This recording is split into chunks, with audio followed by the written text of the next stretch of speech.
Did you ever pull a jar out of the canner, like this turkey and broth, and it looks like there's less in it than when you started? Have you pulled jars out of your canner and realized that the next day they didn't seal? Welcome to day 30 of our canning series, where we're talking about siphoning.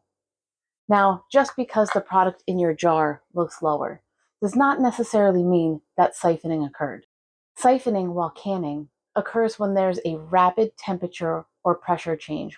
This happened just the other day when I was making lemon curd. I actually was able to catch it on video. Take a look here. I had turned off the canner so that I could allow the lemon curd to rest in the hot but not boiling water to prevent siphoning.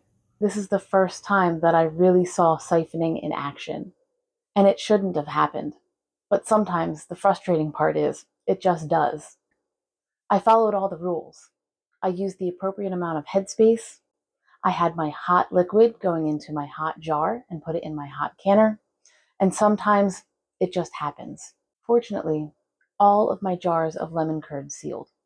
This is the jar. If you pull jars out of a pressure canner or out of a water bath canner too soon, or you don't allow the appropriate amount of headspace, siphoning can occur. See, the other thing that happens is when you heat up your jars, whatever is in your jars, whether it's sauce or broth or jam, it expands as it heats up. And so if you don't allow enough room in your jar, it could be forced to go somewhere else other than the jar. Here's a few ways to prevent siphoning. Number one, when canning, hot liquid goes into hot jars into a hot canner. Cold liquid goes into a cold jar and into a cold canner so that there aren't rapid temperature changes. 2, measure your headspace. Your recipe will tell you how much headspace to leave. It has to do with the density and the amount of air that can be held in your items.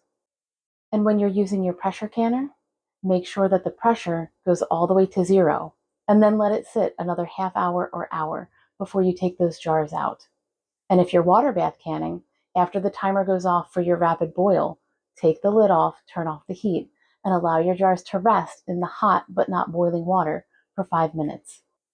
And by doing these things, you'll keep your products in the jar and those lids sealed so they're safe for storage.